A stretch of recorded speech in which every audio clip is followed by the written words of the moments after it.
estamos ya en el punto de encuentro donde saldremos todos los pilotos rumbo al lago Enriquillo. Como ya pueden ver, el grupo Avan, la KTM allá, es decir que ya tenemos todo listo para coger carretera, así que ya lo saben. Ya ¿Qué es lo que es, primo? ¿Qué es lo que ya salimos en 5? Estamos en ruta ya. Ah, pues está bien entonces.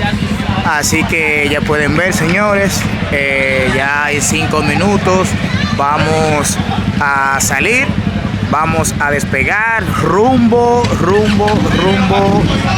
al lago Enriquillo. Viajaremos todo el sur, así que activos todos, de verdad. Yo los mantendré informados de todo lo que acontece o todo lo que va a ir aconteciendo en esta 11ª edición de la Vuelta al Lago 2026.